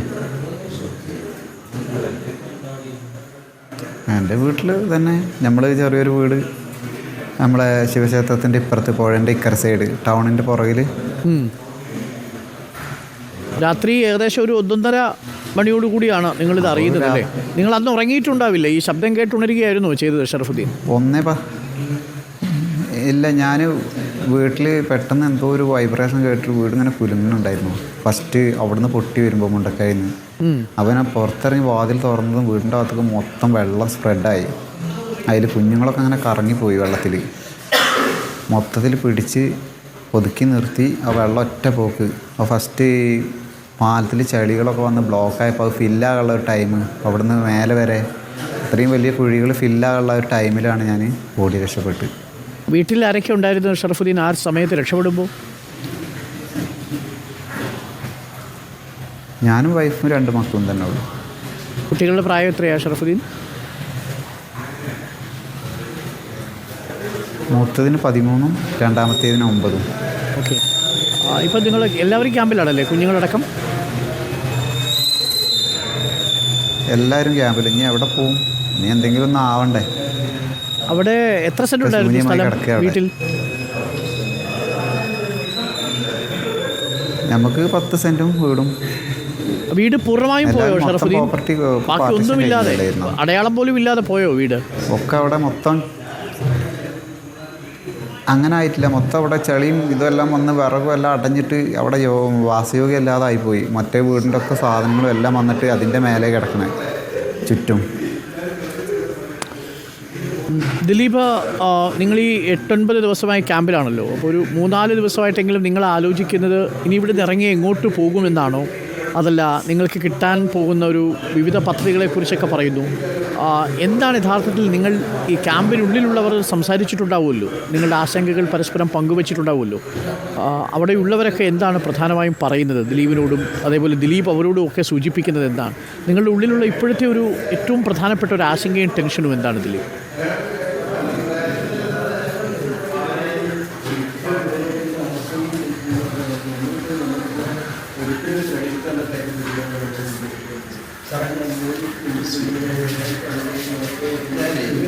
ദിലീപ് കേൾക്കാമോ? അപ്പോൾ അവരുടെ കേൾക്കാം. അവരുടെ വിദ്യാഭ്യാസം എനിക്ക് നോക്കണം, അവരെ നല്ലൊരു നിലയിലെത്തിക്കണം എന്നാണ് എൻ്റെ ആഗ്രഹം. പക്ഷേ ഇവിടെ പിന്നെ നമ്മുടെ ഗവൺമെൻറ് ഇപ്പം നമുക്ക് ഭക്ഷണം തരുന്നുണ്ട്, എല്ലാ സൗകര്യങ്ങളും ചെയ്തു തരുന്നുണ്ട്. റൂം എടുത്ത് തരാം. റൂമിനോട് ഇന്ന് ഞാൻ ചോദിക്കാൻ പോയപ്പോൾ വാടകേൻ്റെ കാര്യം പകുതി അവർ കൊടുക്കാം എന്നൊക്കെയാണ് പറയണത്. നമ്മളെ കയ്യിലൊന്നുമില്ലാതെ 2-3 മാസം കഴിഞ്ഞാൽ നമുക്കൊന്നുമില്ലെങ്കിൽ നമ്മൾ പിന്നെ എന്ത് ചെയ്യും? ഇതേപോലെ അവർ എന്തെങ്കിലും തടസ്സം നേരിടുകയായിരിക്കും. കയ്യിലൊന്നുമില്ല ഈ കൂലി. അതിനെക്കുറിച്ചൊക്കെ സംസാരിക്കുന്നുണ്ടോ അധികൃതർ നിങ്ങളോട്? അവിടെ ക്യാമ്പിലുള്ളവർ ഇല്ല, അങ്ങനെയല്ല. അവിടെ റൂമുകളിൽ കഴിഞ്ഞ പുത്തുമലയിൽ ഫ്ലഡ് ഉണ്ടായപ്പോൾ അവിടെ അവർക്കുണ്ടായ അനുഭവങ്ങൾ അവർ ഓരോരുത്തർ അങ്ങോട്ടും ഇങ്ങോട്ടും പറയുന്നത് കേൾക്കാം. അപ്പോൾ നമുക്കും അതേ അവസ്ഥ വരുമോ എന്നൊക്കെ ചോദിച്ചിട്ട് ഇന്ന് 2-3 വാടക വീട് ഞാൻ അന്വേഷിക്കേണ്ടായി. ഒരാൾക്കും കിട്ടുന്നില്ല എവിടെയും. അപ്പോൾ ദിലീപ്, നിങ്ങൾ വാടക വീടൊക്കെ നോക്കി തുടങ്ങിയ ആൾക്കാരുണ്ടോ ഇപ്പോൾ തന്നെ? ക്യാമ്പിൽ നിന്ന് പോയി വാടക വീടൊക്കെ നോക്കി അങ്ങനെ പോകാൻ നോക്കി തുടങ്ങിയോ? ഒരുപാട് ആൾ പോയി. വീട് പൂർണ്ണമായും പോയവർ കുറേ പേര് അവിടെ ഉണ്ട്. പക്ഷേ ഈ പോയവരൊക്കെ പറയുന്നത് കേട്ടിട്ട് നമുക്ക് എന്താ ചെയ്യുക, ഇനി ഇങ്ങോട്ട് എന്താണ് ചെയ്യാന്നുള്ളൊരു മാർഗമില്ലാതെ അല്പസമയത്തിനുള്ളിൽ ഞങ്ങൾക്കൊപ്പം മിനിസ്റ്റർ മുഹമ്മദ് റിയാസ് ചേരും. ഈ വിഷയം തീർച്ചയായും ഞാൻ മിനിസ്റ്റർ മുഹമ്മദ് റിയാസിനോടിൻ്റെ മുന്നിൽ അവതരിപ്പിക്കാം. നിങ്ങളുടെ ആശങ്ക പ്രധാനപ്പെട്ടതാണ്. പക്ഷേ സർക്കാർ പറഞ്ഞൊരു കാര്യം, നിങ്ങൾക്ക് എത്രയാണോ വാടകയാവുക ആ വാടക പൂർണ്ണമായും സർക്കാർ വഹിക്കും. അതിനൊരു പരിധിയുണ്ടാവും. ഞങ്ങളടക്കം നിങ്ങൾക്ക് വേണ്ടിയുള്ള വാടക വീടിൻ്റെ അന്വേഷണത്തിലാണ്. ഇതിനകം റിപ്പോർട്ടറിനോട് തന്നെ 28 പേര് വാടക വീട് നൽകാം എന്ന് സമ്മതിച്ചു കഴിഞ്ഞു. 3000-ഓ 5000-ഓ ഒക്കെ ഉള്ളൂ. സർക്കാരിൻ്റെ നിശ്ചയിച്ച വാടകയ്ക്കുള്ളിൽ നിന്നുകൊണ്ട് തന്നെ അവർ വീട് നൽകും. അതുകൊണ്ട് അക്കാര്യത്തിൽ ദിലീപിന് ആശങ്ക വേണ്ട. പക്ഷേ എനിക്കൊരു സംശയമുള്ളത്, ഇപ്പോൾ കുഞ്ഞുങ്ങൾ പഠിക്കുന്നത് മേപ്പാടിയിലായിരിക്കുമല്ലോ. ഇനി അവരെ ദൂരെ ഒരുപാട് സ്ഥലത്ത് കൊണ്ടുപോയി പഠിപ്പിക്കാനോ താമസിപ്പിക്കാനോ ഒന്നും കഴിയുകയുമില്ല. എത്ര പരിസരത്ത്, എത്ര ദൂരത്തിലാണ് നിങ്ങൾ വീട് ആഗ്രഹിക്കുന്നത് ദിലീപ്? ഇല്ല, സാറേ എൻ്റെ ചെറിയ മക്കളാണ്, അവർക്ക് ഒരുപാട് ലോങ് പോയിട്ട് അങ്ങനെ പഠിപ്പിക്കാൻ പറ്റില്ല. അവരുടേതായ കാര്യങ്ങൾ നോക്കാനുള്ള പ്രാപ്തി അവർക്കായിട്ടില്ല. അപ്പോൾ നമുക്ക് ഒരാളെ കണ്ണെത്തുന്ന വട്ടത്ത് വേണം അവരെ സ്കൂള്. മേപ്പാടിയാണെങ്കിൽ അതിൻ്റെ പരിസരമാകുമ്പോൾ നമുക്ക് അവിടെ തന്നെ വാടക വീട് കിട്ടുകയാണെങ്കിൽ ഒന്ന് നോക്കാവുന്നേ ഉള്ളൂ. കുട്ടികളെയൊക്കെ നമ്മളെ കണ്ണിന് മുമ്പിലുണ്ടല്ലോ എന്ന് വിചാരിച്ച് ആശ്വസിക്കാമെന്ന് പറ്റും. ഷറഫുദ്ദീനും ഇത് തന്നെയാണോ ആഗ്രഹം? മേപ്പാടി പരിസരത്ത് തന്നെ ഒരു 10 കിലോമീറ്ററിനുള്ളിൽ ഒരു വാടക വീട് കിട്ടണമെന്നാണോ ആഗ്രഹം? ഇനി ഇവിടെ തന്നെ അല്ലേ നിൽക്കാൻ പറ്റുള്ളൂ സാറേ. ഇനി നമുക്ക് ഇവിടെ തന്നെ നിൽക്കാൻ പറ്റുള്ളൂ. വേറെ എവിടെ? നമ്മളിപ്പോൾ ഇവിടെ അല്ലേ ഉള്ളൂ എല്ലാവരും അറിയുന്നത്. ഇനി പുറത്തൊന്നും പോയിട്ട് കാര്യമില്ലല്ലോ. ഇപ്പോൾ ചില ആളുകൾ ഇപ്പോൾ ഇന്ന് ഞങ്ങളോട് വിളിച്ചു പറഞ്ഞത് അമ്പലവയലിൽ, അതേപോലെ ബത്തേരിയിൽ, വാഗേരിയിൽ ഒക്കെ വീടുകൾ നമുക്ക് വേണ്ടി ഇപ്പോൾ അവർ ഓഫർ ചെയ്തിട്ടുണ്ട്. സൗജന്യമായി തന്നെയാണ് കേട്ടോ. നല്ല വീടുകളാണ്. 3-4 മുറികളുള്ള, അടച്ചുറപ്പുള്ള, ടോയ്ലറ്റ് ഫെസിലിറ്റിയുള്ള, കറണ്ടും വെള്ളവും ഒക്കെയുള്ള വീടുകളാണ്. അപ്പോൾ ഇത്തരം സ്ഥലങ്ങളിലേക്കൊക്കെ നിങ്ങൾ പോകാൻ താല്പര്യപ്പെടുമോ? നമുക്ക് അത്രയും വാടക കൊടുത്തിട്ടൊന്നും പോകാൻ പറ്റില്ല. അല്ലല്ല, വാടക നിങ്ങൾ കൊടുക്കേണ്ടതില്ല. വാടക കൊടുക്കാൻ സർക്കാർ സംവിധാനമുണ്ട്. ധാരാളം പേർ നിങ്ങളെ സഹായിക്കാൻ വേണ്ടി ഞങ്ങളെ സമീപിക്കുന്നുണ്ട്. പക്ഷേ നിങ്ങൾ അത്രയും ദൂരെ പോയി താമസിക്കുമോ എന്നാണ് എൻ്റെ ചോദ്യം. ഒരു 10-20 കിലോമീറ്ററൊക്കെ മേപ്പാടിയിൽ നിന്ന് ദൂരെ പോയി താമസിക്കാൻ നിങ്ങൾ വില്ലിങ് ആവുമോ?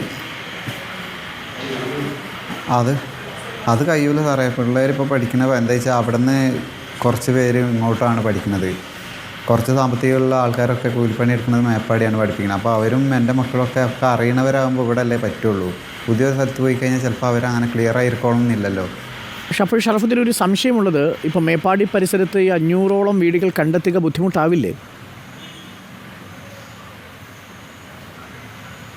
അതെങ്ങനെ ബുദ്ധിമുട്ടാകുക സാറേ? നമുക്കിപ്പോൾ അറിയുന്ന സ്ഥലത്തല്ലേ നിൽക്കാൻ പറ്റുള്ളൂ. മറ്റൊക്കെ നമ്മൾ അങ്ങനെ അറിയാത്ത സ്ഥലത്ത് പോയി കഴിഞ്ഞാൽ ഇത് റെഡി ആവില്ലല്ലോ. സ്റ്റേഷൻ ക്ലിയർ ഉണ്ടാവില്ല.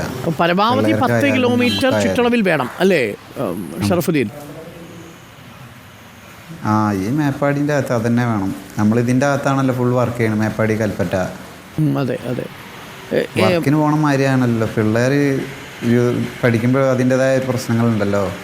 ഷറഫുദ്ദീൻ അന്ന് ഇറങ്ങി ഓടുമ്പോൾ കയ്യിൽ പൈസയൊന്നും എടുത്തിട്ടുണ്ടാവില്ലല്ലോ സ്വാഭാവികമായും അല്ലേ? രേഖകളൊന്നും കയ്യിൽ കാണില്ലല്ലോ അല്ലേ? എന്തെടുക്കണേ? ജീവൻ ഒന്നുമില്ല, എല്ലാം പോയി. വീടിൻ്റെ ഇത് മാത്രം അങ്ങനെ എല്ലാം മണ്ണും ചളിയും വന്ന് അടഞ്ഞ് കിടക്കുകയാണ്. ഒരു 50 വർഷം കത്തിക്കാനുള്ള വിറക് വന്ന് കിടക്കുന്നുണ്ട് അവിടെ മലയിൽ നിന്ന്. വീടിൻ്റെ അകത്ത് പോലും കയറാൻ പറ്റില്ല. വീട് അങ്ങനെ നിൽക്കുന്നുണ്ട്. ഫുള്ള് ചളി നിറഞ്ഞ് അങ്ങനെ നിൽക്കുക. ഞാൻ ഇന്നലെ പോയിട്ടുണ്ടായിരുന്നു. എൻ്റെ വണ്ടി എങ്ങനെയെങ്കിലും അവിടെ നിന്ന് റിക്കവർ ചെയ്യാൻ പറ്റുമോയെന്ന് എനിക്കറിയില്ല. വണ്ടി എന്താ അവസ്ഥ? വണ്ടി ഫുള്ള് ചളി മൂടി കിടക്കുക. ഞാനിപ്പോൾ ഇന്നലെ ഫോട്ടോ എടുത്ത് വന്നിട്ടുണ്ട്. ഇനിയിപ്പോൾ അത് തേർഡ് പാർട്ടി ഇൻഷുറാണോ ഒന്നും കിട്ടൂല എന്നൊക്കെ പറഞ്ഞു. ഇനിയിപ്പോൾ പ്രളയത്തിൽ ഇങ്ങനെ കംപ്ലൈൻ്റ് ആയതുകൊണ്ട് അവർ സർവീസ് ചെയ്ത് തന്നാൽ ഉപകാരമായിരുന്നു. നമ്മൾ ഉപജീവനമാർഗ്ഗം അതല്ലേ ഉള്ളൂ, രാവിലെ വർക്കിന് പോകണേ. ദിലീപിൻ്റെ കയ്യിൽ പൈസയായിട്ടൊന്നും ഇല്ലല്ലോ അല്ലേ? ഇല്ല സാറേ, ഞാൻ ഈ കൂലിപ്പണിയെടുത്ത് അന്നന്ന് കിട്ടുന്ന കാര്യങ്ങളും പിന്നെ നമുക്ക് മാറ്റി വെക്കാൻ ഒന്നും ഉള്ളതൊക്കെ അതിലേക്ക് പോയി. ഉള്ളതെന്ന് പറഞ്ഞാൽ നുള്ളി പെറുക്കി മാറ്റി വെച്ചാൽ 5-10 ഉണ്ടാകും. അത് ഇങ്ങനെ സ്വരുക്കൂട്ടി എന്തെങ്കിലും ഒരു കാര്യത്തിന് വേണ്ടി മാറ്റി വെക്കുന്നത് അതൊക്കെ പോയി. പിന്നെ നമ്മൾ ഈ ചുറ്റുവളവൊന്നും ഒരിക്കലും നമുക്ക് മാറി നിൽക്കാൻ പറ്റില്ല. കാരണം ഏട്ടനൊരു ഡയാലിസിസ് പേഷ്യൻ്റ് ആയതുകൊണ്ട് എനിക്ക് ഡയാലിസിസ് ചെയ്യാൻ ആഴ്ചയിൽ 3 പ്രാവശ്യം മൂപ്പരെ കൊണ്ടുപോകണം. അതിൽ ഞാനും ഇടത്തേമ്മയും മാറി ആ മൂപ്പരെ കൊണ്ടുപോകുക. അപ്പം മേപ്പാടിയിൽ നിന്ന് വിട്ട് വേറെ എവിടെയെങ്കിലും പോവുകയാണെങ്കിൽ അത് ഭയങ്കര ബുദ്ധിമുട്ടാവും. ശരിയാവും. ജിംസിലാണ് മൂപ്പര് ഡയാലിസിസ് നടക്കുന്നത്. മനസ്സിലായി ദിലീപ്. എന്തായാലും നമുക്ക് മന്ത്രിയോട് ചോദിക്കാൻ, ഇപ്പം നിങ്ങൾക്ക് വേണ്ടി ചോദിക്കാൻ നിങ്ങൾ ആഗ്രഹിക്കുന്നത് എന്താണ്? ഞാനത് അല്പസമയത്തുള്ളിൽ മന്ത്രിയോട് ചോദിക്കാം. ദിലീപ്, ഒരു ചോദ്യം അത് ഞാൻ മന്ത്രിയോട് 1-2 ചോദ്യങ്ങൾ മന്ത്രിയോട് എന്താണ് നമ്മൾ ചോദിക്കേണ്ടത് നിങ്ങൾക്ക് വേണ്ടി? എനിക്ക് കുട്ടികളെ സുരക്ഷമായ വിദ്യാഭ്യാസം, ഭാവി, അവരെ തല ചായ്ക്കാനൊരു വീട്, അത്ര തന്നെ എനിക്ക് ആഗ്രഹമുള്ളൂ. വേറെ ഒന്നും ആഗ്രഹമില്ല. Sharafuddin,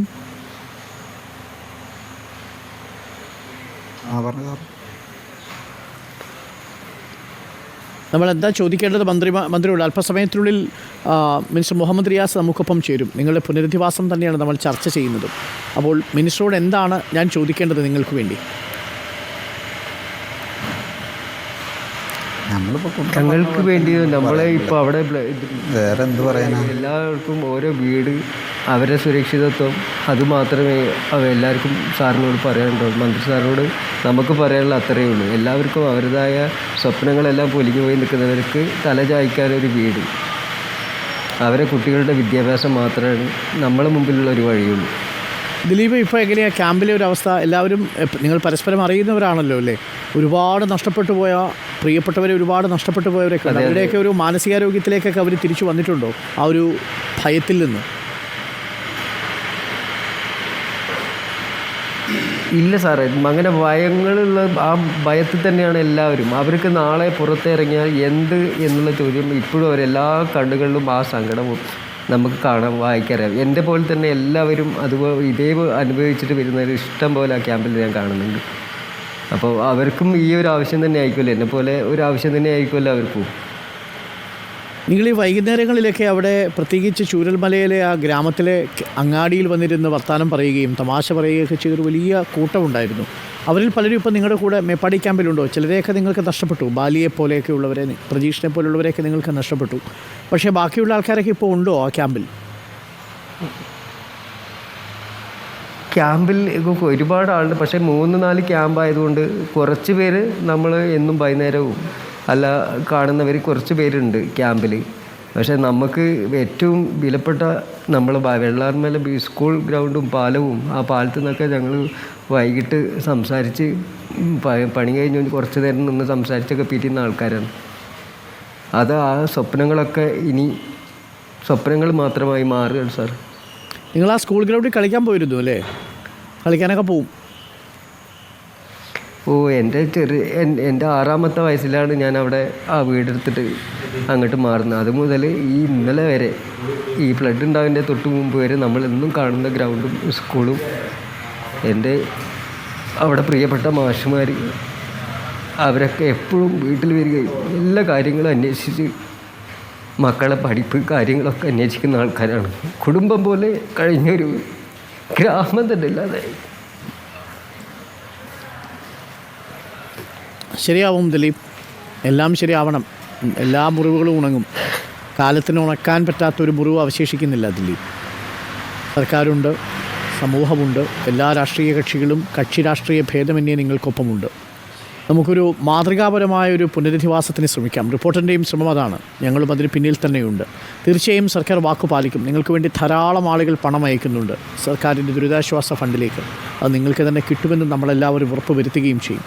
thank you Sharafudheen, thank you Dileep. Meppadi ക്യാമ്പിലാണ് ഇരുവരും ഉള്ളത്. ഇരുവരും സുഹൃത്തുക്കളാണ്, ഒരേ സ്ഥലത്ത് പണിയെടുക്കുന്ന മനുഷ്യരാണ്. അവരുടെ സങ്കടം അവരുടെ ഗ്രാമം ഇല്ലാതെ ആയിപ്പോയി എന്നുള്ളതാണ്. കാര്യം ആ ഗ്രാമത്തിന് അത്രമേൽ ജൈവിക സ്വഭാവം ഉണ്ടായിരുന്നു. അവരങ്ങനെ അങ്ങോട്ട് ഇടപഴകി ജീവിച്ച മനുഷ്യരാണ്, ഇടകലർന്നു ജീവിച്ച മനുഷ്യരാണ്. പരസ്പരം വികാരങ്ങളും ഒപ്പം വിഷമങ്ങളും ഇതെല്ലാം പങ്കുവെച്ച മനുഷ്യരാണ്. ജോലിയൊക്കെ കഴിഞ്ഞിട്ട് വരുമ്പോൾ ആ പാലത്തിലിരുന്ന് വർത്തമാനം പറയും. പിന്നീട് ബഷീർ കക്കയുടെ അങ്ങാടിയിൽ പോയിട്ട് ഒരു പരിപ്പോടെയും ചായം കുടിക്കും. പിന്നെ കുറച്ച് വർത്തമാനം പറയും. പിന്നെ പരസ്പരം അങ്ങോട്ടും ഇങ്ങോട്ടും സ്കൂളിൻ്റെ പരിസരത്തുള്ളവരും മറു ക്യാമ്പിലുള്ളവരും എന്ന രീതിയിൽ കളിക്കും. കോയിനൊക്കെ കളിച്ച് അതിനുശേഷം അവർ മടങ്ങും. രാത്രി സുഖമായി കിടന്നുറങ്ങും. തൻ്റെ നാടിനെക്കുറിച്ച് സ്വപ്നം കാണും. അവിടെ വരുന്ന പുതിയ അതിഥികളും ആ അതിഥികൾ വരവേൽക്കുന്നതിനെക്കുറിച്ച് അവർ വലിയ വലിയ സ്വപ്നങ്ങളുണ്ടാക്കും. മക്കൾ ഈ വെള്ളാർമല സ്കൂളിൽ നിന്ന് പഠിച്ച് ജീവിതത്തിൽ ഉയരങ്ങളിലേക്ക് നടന്നു പോകുന്നതും കോണിപ്പടി കയറുന്നതും ഒക്കെ അവരിന്ന് സ്വപ്നം കാണും. അങ്ങനെയൊക്കെ വെറും സാധാരണക്കാരായ മനുഷ്യരാണ്. ഒരു 600-700 രൂപയൊക്കെ ഒരു ദിവസം കിട്ടിയാൽ ഹാപ്പിയാണ്. 450 മുതൽ 500 രൂപ വരെയൊക്കെയാണ് പലപ്പോഴും തൊഴിലാളികൾക്ക് കിട്ടുന്നത് തേയില നുള്ളാൻ പോകുമ്പോൾ. അവർ ആ ഹാപ്പിയായിട്ട് തന്നെ ജീവിച്ചു അതിനുള്ളിൽ. അവരേറ്റവും കൂടുതൽ ശ്രദ്ധിച്ചത് അവരുടെ കുഞ്ഞുങ്ങൾക്ക് പഠിപ്പ് കൊടുക്കാനാണ്. അതുകൊണ്ട് ആ സ്കൂൾ 100 മേനി വിളയിച്ചു. വെള്ളാർമല സ്കൂൾ അപാരമായ കഥയാണ് കേട്ടോ ഒരു നാട്ടിൻ്റെ. ആ നാട് അത്രമേൽ സൗന്ദര്യമുള്ളൊരു നാടായിരുന്നു, കെട്ടുറപ്പുള്ള നാടായിരുന്നു, പരസ്പരം കൂടിക്കലരുന്ന മനുഷ്യരുള്ള നാടായിരുന്നു. ഞാൻ എപ്പോഴും പറയുന്നത് പോലെ മതിലുകളില്ലാത്തൊരു ഗ്രാമമായിരുന്നു. ആ ഗ്രാമമാണ് നിർഭാഗ്യവശാൽ ഉരുൾപൊട്ടി ഒലിച്ചു പോയത്. നമുക്കിപ്പം മറ്റൊരു പ്രേക്ഷകൻ കൂടിയുണ്ട്, Benny T Y. Benny T Y നമുക്കിപ്പം ചേരുന്നത് വെള്ളമുണ്ടയിലാണോ? ബെന്നി ടി വൈ നമസ്കാരം. നമസ്കാരം. ഞാൻ തൊണ്ടനാട് പഞ്ചായത്താണ്, വെള്ളമുണ്ടയ്ക്ക് അടുത്താണ്. ഓക്കെ ബെന്നി, പോയിരുന്നോ അങ്ങോട്ട്? ഈ പോയില്ല. ഞാൻ എറണാകുളത്താണ് വർക്ക് ചെയ്യുന്നത്. ഞാൻ 2018 പ്രളയത്തിൽ എന്റെ വീട് പോയതാണ്. ഈ ഗവൺമെന്റ് എനിക്ക് തന്ന സ്ഥലത്ത് ഞാൻ തന്നെ വീട് പണിത് താമസം തുടങ്ങിയതാണ്. ഓ അത് ശരി. ഞാനിപ്പോ അപ്പോ ഞാൻ ഈ തൊണ്ടനാട് മാനന്തവാടിക്കടുത്ത് ഇപ്പൊ അവിടെയാണോ ഒരു വീടുള്ളത്? ആ വീടുണ്ട്, അവിടെ താമസമില്ല. അപ്പൊ അത് സാറിന്റെ ഇത് ഞാൻ ഇപ്പൊ ടി-വിയിൽ കണ്ടോണ്ടിരിക്കുകയാണ്. അപ്പോ ഞാനത് അവർക്ക് താമസത്തിന് 1 വർഷത്തേക്ക് ഞാൻ താമസത്തിന് ഫ്രീ ആയിട്ട് വിട്ടുകൊടുക്കാം. ഓ താങ്ക് യു ബെന്നി, വലിയ സന്തോഷമുള്ള ഒരു കാര്യം. കാരണം വെച്ചാൽ 9 അതല്ല സാറേ 9 മാസം ഞാൻ ക്യാമ്പിൽ കിടന്നവനാ 2018 9 മാസം. അത് മാത്രമല്ല 2 പ്രാവശ്യം ഞാൻ നിരാഹാര സത്യാഗ്രഹം കിടന്നിട്ടാണ് എനിക്ക് ആ വീട് പാസ്സാക്കിയത്. വയനാട്ടിൽ 60 വീട് പാസ്സാക്കിയതാണ് ഞാൻ. 5 ദിവസവും പിന്നെ അവര് 2 പ്രാവശ്യം. കാരണം വസ്ത്രം പോലും ഇല്ലാഞ്ഞിട്ട് ഞാൻ കൊണ്ടുവന്ന സ്കൂള് അവിടെ ഞാൻ ക്യാമ്പിൽ കിടന്നിട്ടുണ്ട്, നിരാഹാരം കിടന്നിട്ടുണ്ട്. കാരണം അന്നത്തെ സാഹചര്യത്തിൽ സർക്കാരിന് കയ്യിലില്ലാത്തതുകൊണ്ടാണ്. അത് വയനാട്ടിലുള്ള നമ്മുടെ അന്നത്തെ കളക്ടർക്ക് അറിയാം, അന്നത്തെ സബ് കളക്ടർക്ക് അറിയാം. ADM ഷാഹിദ് സാർ ഒത്തിരി സഹായങ്ങൾ ചെയ്തു തന്നിട്ടുണ്ട്. നമ്മുടെ പിണറായി സാറാണ് എനിക്ക് 4 ലക്ഷം രൂപ തന്ന വീട് ഞാനും എന്റെ വൈഫും എന്റെ മക്കളുമാണ് വീട് പണിതത്. സ്വന്തമായിട്ട് പണിയാലോ? സ്വന്തമായിട്ട് പണിത്. എനിക്ക് അവർക്ക് അറിയാവുന്നതുകൊണ്ട് ഞാൻ സ്വന്തമായിട്ട് പണിതു. ഇപ്പൊ ഞാൻ അവർക്ക് അത് ഫ്രീ ആയിട്ട് 1 വർഷത്തേക്ക് വിട്ടുകൊടുക്കാം. വലിയ മനസ്സാണ് ബെന്നി, അതൊരു വല്ലാത്ത അനുഭവമാണ്. ഞാൻ രോഗികളെ ശുശ്രൂഷിക്കുന്ന ഒരാളാണ്. ഞാനിപ്പോ എറണാകുളം ജില്ലയിലാണ് ഉള്ളത്.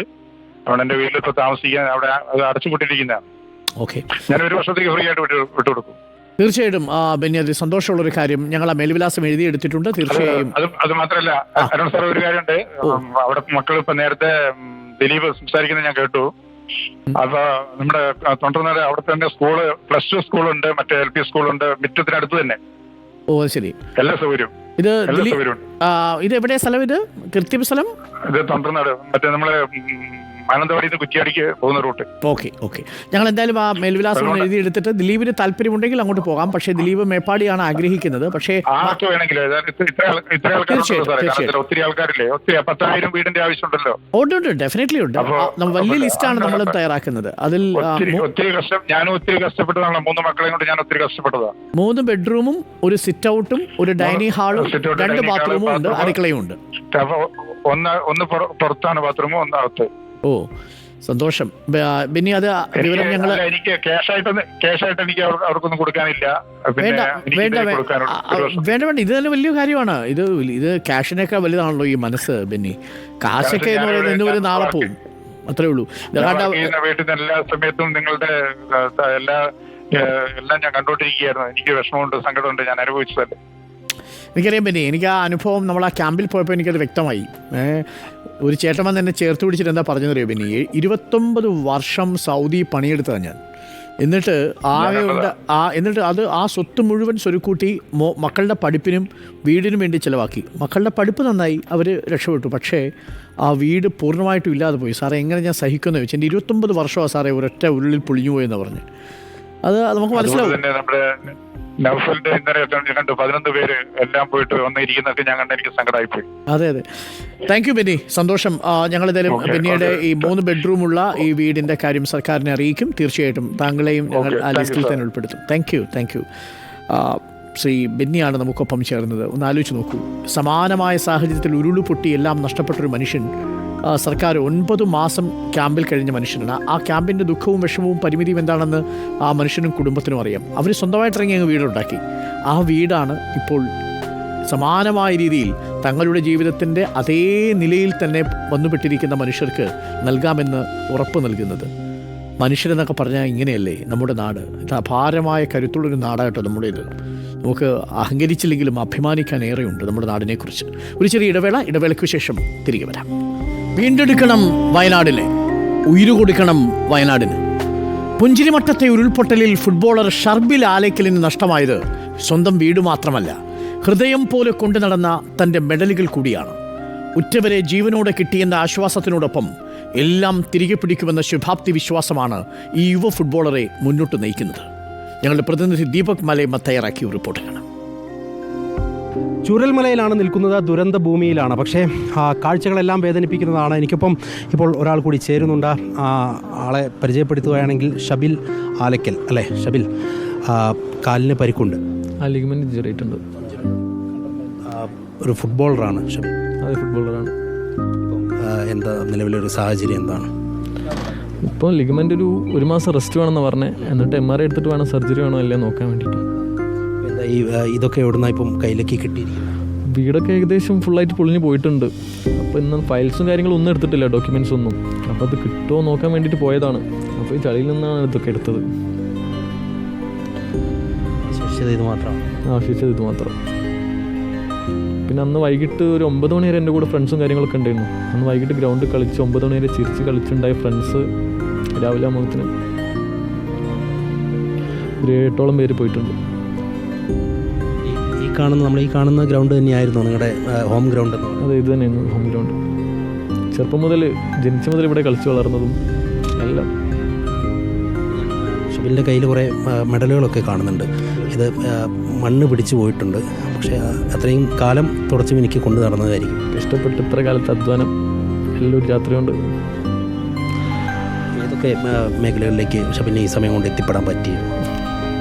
നാഷണൽ കളിച്ചിട്ടുണ്ട്. നാഷണൽ 3rd പൊസിഷൻ ഉണ്ട് 2019 അണ്ടർ-19, അണ്ടർ-17 കേരള കളിച്ചിട്ടുണ്ട്. കുറേ ഏകദേശം ലൂക്കാസ് സോക്കർ ക്ലബിന് വേണ്ടിയിട്ട് KP കളിച്ചിട്ടുണ്ട്. പൈനർ കോളേജിന് വേണ്ടി ഇപ്പോൾ കളിച്ചുകൊണ്ടിരിക്കുകയാണ്. വീട്ടുകാരൊക്കെ എന്താ അവസ്ഥ? 2 ഏട്ടന്മാരാണ്, അവർ ദുബായിലാണ്. അപ്പോൾ എൻ്റെ കൂടെ ഓടി രക്ഷപ്പെടാൻ ഉപ്പയും അമ്മയും ഉണ്ടായിരുന്നു. സേഫാണ്. ഒരു പൊട്ടിൽ നമ്മൾ ഉറങ്ങായിരുന്നു. അപ്പോൾ ഈ വീടിൻ്റെ ജർക്കിയും കാര്യങ്ങളൊക്കെ അറിഞ്ഞതിന് ശേഷം പുറത്തോട്ട് നോക്കിയപ്പോൾ ഫുള്ള് മണ്ണും കാര്യങ്ങളൊക്കെ ഉണ്ട്. അപ്പോൾ എങ്ങനെയൊക്കെ അവരെ വിളിച്ച് ഫ്രണ്ടിലൊരു കുന്നുണ്ട്, അപ്പോൾ അവരെയും വിളിച്ച് ഓടിയിരുന്നു. അതിൻ്റെ ഇടക്കാണ് ഈ ഇഞ്ചുറി പറ്റിയത്. ഭാവിയിൽ കളിക്കുമ്പോഴും ഒക്കെ ഒരു വില്ലനാണല്ലേ? വില്ലനാണെന്ന് ചോദിച്ചാൽ എന്തായാലും നല്ല ട്രീറ്റ്മെൻറ്റും കാര്യങ്ങളും എടുത്തിട്ട് റിഹാബ് ചെയ്ത് റിക്കവർ ചെയ്തിട്ട് വീണ്ടും കളിക്കണം. ഒരു കോൺഫിഡൻസ് ഉണ്ട്. ബോളുകളൊക്കെ നേരത്തെ സൂക്ഷിക്കുന്നതാവും, ഇതിപ്പോൾ അവിടുന്ന് ഒരു 10-15 ബോളോളം ഉണ്ട്. ഇപ്പോൾ കിട്ടിയത് ഇത് 2 ആണ്. ഇപ്പം എങ്ങനെയാണ് ഈ കളിക്കളത്തിലേക്കൊക്കെ തിരിച്ചു വരണമല്ലോ? നമുക്ക് ദുരന്തം ഉണ്ടായി, അതിൻ്റെ ആഘാതമുണ്ട്, ശരിയാണ്. പക്ഷേ നമുക്ക് തിരികെ എത്തണമല്ലോ. എന്താ അങ്ങനെയൊക്കെ ആലോചിച്ചോ ഈ സമയത്ത്? തിരികെ കുറേ പേര് സപ്പോർട്ടുണ്ട്. വീട്ടുകാരാണെങ്കിലും കണ്ണൂരിലെ കോളേജിൻ്റെ അടുത്തുള്ള ഒരു പ്രിയേഷ് എന്നൊരു ഏട്ടനുണ്ട്. അവരെങ്കിലും ഫുൾ നല്ല സപ്പോർട്ടാണ്. അപ്പോൾ അതുകൊണ്ട് ധൈര്യമുണ്ട്, കോൺഫിഡൻസും ഉണ്ട്. അതായത് തിരികെ എത്തും, കളിക്കളത്തിലെത്തും, എല്ലാം തിരികെ പിടിക്കാൻ പറ്റും എന്നൊരു വിശ്വാസമുണ്ട്. അതായത് ദുരന്തഭൂമിയിലേക്ക് എത്തുമ്പോൾ നമുക്ക് സ്വാഭാവികമായിട്ടും പലരും ഉള്ളുലഞ്ഞ് പോകാറുണ്ട്. പക്ഷേ അവിടെ വേണ്ടതൊരു കോൺഫിഡൻസ് ആണെന്ന് ഷബീലിനെ പോലെ 0 ആണ് ഇപ്പോൾ. അപ്പോൾ എന്തായാലും എന്നെക്കൊണ്ട് കഴിയും. ആദ്യം 0 തന്നെയല്ലേ വന്നത്, അപ്പോൾ എന്നെക്കൊണ്ട് കഴിയുന്നുള്ളൊരു കോൺഫിഡൻസ് എനിക്കുണ്ട്. ഇതിൽ പരം മറ്റെന്ത് മറുപടിയാണ് ഷബീലിനെ പോലെയുള്ള യുവാക്കളുടെ ഭാഗത്തുനിന്ന് ഉണ്ടാകേണ്ടത് എന്നുള്ള ചോദ്യം കൂടി ഇവിടെ അവശേഷിക്കുന്നുണ്ട്. പലരും ഈറനണിഞ്ഞുകൊണ്ട് മാത്രം കണ്ണുനീർ പൊഴിക്കാൻ കഴിയാതെ ഇവിടേക്ക് അവർക്ക് കടന്നു വരാൻ കഴിയാറില്ല. ആ സ്ഥലത്താണ് നമ്മൾ ഇത്രയേറെ സ്വപ്നങ്ങൾ കണ്ടിട്ടുള്ള ഒരു ഷബീലിനെ പരിചയപ്പെടുന്നത്. ഷബീൽ പറയുന്നതുപോലെ പൂർണ്ണമായ ആത്മവിശ്വാസം അദ്ദേഹത്തിനുണ്ട്. അത് മറ്റുള്ളവരിലേക്ക് കൂടി പകർന്നു കൊടുക്കാൻ കഴിയുമെന്നുള്ള ഒരു പ്രതീക്ഷയും അദ്ദേഹം പങ്കുവയ്ക്കുകയും ചെയ്യുന്നുണ്ട്. വീഡിയോ ജേർണലിസ്റ്റ് മഹേഷ് ബാലുശ്ശേരിക്കൊപ്പം reporter Deepak Malayamma, in reporter, Wayanad. എതിർ ടീമിലെ സ്ട്രൈക്കറുടെ എണ്ണം പറഞ്ഞ അതും വളരെ ശക്തിയേറിയ ഷോട്ടുകൾ തടഞ്ഞിട്ട് പ്രതിരോധം സൃഷ്ടിച്ച ഗോൾ കീപ്പറാണ് ഷർബിൽ. പക്ഷേ പ്രകൃതിയുടെ വലിയ ഷോട്ടുകൾക്ക് മുന്നിൽ തൻ്റെ ഉമ്മയും വാപ്പയും പിടിച്ചുകൊണ്ട് പോകുമ്പോൾ ആ വീടിനെ സംരക്ഷിക്കാൻ ഷർബിലിന് കഴിയില്ലല്ലോ. മികച്ച ഗോൾ കീപ്പറായി ഷർബിലിനെ നമുക്ക് കാണാം. വരും ദിവസങ്ങളിൽ അപാരമായ ആത്മവിശ്വാസവും ചെങ്കൂറ്റുമുണ്ട് ചെറുപ്പക്കാരനും. അതുതന്നെയാണ് അതിജീവനത്തിൻ്റെ ഈ സമൂഹത്തിനുള്ള കരുത്തും. ഷർബിലിന് കിട്ടിയ മെഡലുകൾ മണ്ണിൽ നിന്ന് തപ്പിയെടുക്കുമ്പോൾ ആ മനസ്സിലൊരു ആത്മവിശ്വാസത്തിൻ്റെ കുറിപ്പുണ്ടാവും. ഒരുപക്ഷെ അതുതന്നെയാവും ഷർബിലിനെ ഭാവിയിലെ ഏറ്റവും മികച്ച പ്ലെയറാക്കി മാറ്റാൻ പോകുന്നത്. പ്രകൃതി തോൽപ്പിക്കാൻ ശ്രമിച്ചിട്ടും തോൽക്കാൻ തയ്യാറാകാതെ നിൽക്കുന്ന മനുഷ്യൻ്റെ പ്രതിനിധിയാണ് ഷർബിൽ. ഷർബിൽ മാത്രമല്ല, പ്രകൃതിയുടെ ഈ മത്സരത്തിനിടയിൽ തോറ്റുപോകാതെ ജയിച്ചു നിന്ന മറ്റൊരു ജീവി കൂടിയുണ്ട്. അത് ജീവജാലമല്ല, അതൊരു സസ്യമാണ്, അതൊരു മരമാണ്. പ്രകൃതി താണ്ഡവമാടിയ മണ്ണിൽ ഒഴുക്കിനെ പ്രതിരോധിച്ച് നാടിനെ രക്ഷയേകിയ ഒരു ആൽമരമുണ്ട് ചൂരൽമലയിൽ. അടിയന്തര ചികിത്സ വേണ്ട 3 മാസം പ്രായമുള്ള കുഞ്ഞിനെയടക്കം 100ഓളം മനുഷ്യരെ മറികര കടത്താൻ സഹായമായതും ക്ഷേത്ര പരിസരത്ത് നിലകൊണ്ട അതേ ആൽമരമാണ്.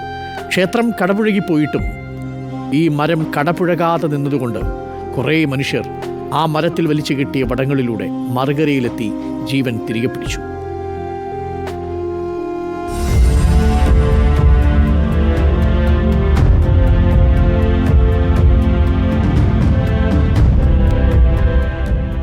പ്രകൃതി തൂത്തെറിഞ്ഞ മേഖല. കണ്ണിൽ കണ്ടതെല്ലാം മലവെള്ളപ്പാച്ചിലിൽ ഒഴുകിയകന്നു. നിലവിളി ശബ്ദങ്ങൾ മാത്രം കേട്ട ചൂരൽമല. അന്നിവിടെ ഒരു പാലമുണ്ടായിരുന്നില്ല. എന്തിനേറെ പറയുന്നു, ഇങ്ങനെയൊരു ബെയിലി പാലം കെട്ടിപ്പടുക്കാൻ പോലുമായിരുന്നില്ല. അപ്പോഴും മറുകരയിൽ നിന്ന് ജീവൻ രക്ഷയ്ക്ക് വേണ്ടി നിലവിളിച്ചവർക്ക് ഏക ആശ്രയമായി മാറാൻ കഴിഞ്ഞത് ഈ ഒരു ആൽമരത്തിനാണ്. ആ ആൽമരത്തിൻ്റെ കഥയാണ് ഇനി കേൾക്കാൻ പോകുന്നത്. വിലാപങ്ങൾക്കിടയിലേക്കാണ് രക്ഷാപ്രവർത്തകർ ഓടിയെത്തിയത്. മറുകര കടക്കാൻ വഴിയില്ല. ഏക പോംവഴി അന്വേഷിച്ചു.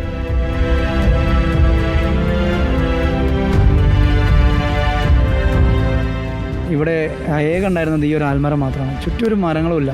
അന്നത്തെ ഒരു സാഹചര്യം എന്ന് പറഞ്ഞാൽ ഇവിടെ ഭയങ്കര ഭയാനകമായ ഒരു സാഹചര്യമായിരുന്നു.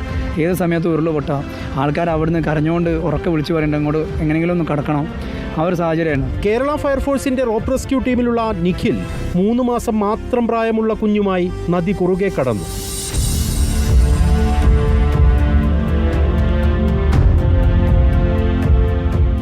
ഒരു പകുതി എത്തിയപ്പോൾ അന്നത്തെ ഇവിടുത്തെ സൗണ്ടുകൾ ഇതുപോലുള്ള JCBൻ്റെ സൗണ്ടുകളോ അല്ലെങ്കിൽ അങ്ങനത്തെ സൗണ്ടുകളൊന്നുമല്ല, ഭയങ്കര ഒരു ഭീതിപ്പെടുത്തുന്ന സൗണ്ടായിരുന്നു. അപ്പോൾ ചെറിയൊരു കുട്ടിയാണല്ലോ, നമ്മളൊക്കെ ചെറിയ കുട്ടികളെ എടുക്കുമ്പോൾ തന്നെ നമുക്ക് എല്ലാവർക്കും അറിയാം അത്രയും ഒരു പേടി ആണ്.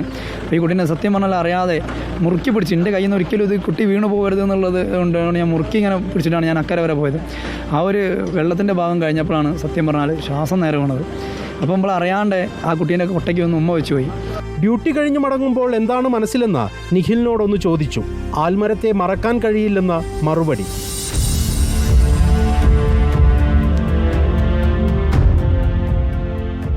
അപ്പം നമുക്ക് ഏകം ഉണ്ടായിരുന്നത് ഈ ഒരു ആൽമരം മാത്രമാണ്. ഈ ആൽമരത്തിൻ്റെ മുകളിൽ ആങ്കർ ചെയ്തു.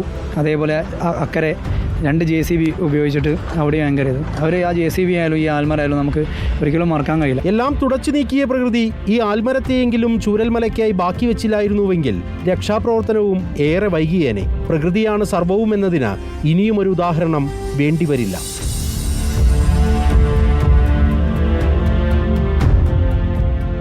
വീഡിയോ ജേർണലിസ്റ്റ് മിജേഷ് അമ്പാടിക്കൊപ്പം reporter Deepak Malayamma, in reporter, Wayanad. പ്രകൃതിയൊരുക്കിയ ഒരു പകിടകളിൽ ഈ ഒരു പകിട മാത്രം പ്രകൃതി ബാക്കി വെച്ചു, ഈ ആൽമരം മാത്രം. അതുകൊണ്ട് കുറച്ച് ജീവനുകൾ വളരെ വേഗം തിരികെ പിടിക്കാൻ നമുക്ക് സാധിച്ചു. അല്ലെങ്കിലും പ്രകൃതിയുടെ പസിലുകൾ പൂരിപ്പിച്ച് വലിയ പരിചയമില്ലല്ലോ നമുക്ക്. പൂരിപ്പിക്കും തോറും പുതിയ പുതിയ പസിലുകളും പുതിയ പുതിയ ചോദ്യങ്ങളുമായി പ്രകൃതി നമ്മളെ പരീക്ഷിച്ചുകൊണ്ടേയിരിക്കുന്നു എന്നതാണ്. പ്രിയപ്പെട്ടവരെ, ഈ പരീക്ഷണങ്ങളിൽ തളർന്നു പോകാതെ നമുക്കൊരുമിച്ച് വയനാടിനെ കരുത്തോടെ തിരികെ പിടിക്കേണ്ടതുണ്ട്. വീണ്ടെടുക്കാം വയനാടിനെ.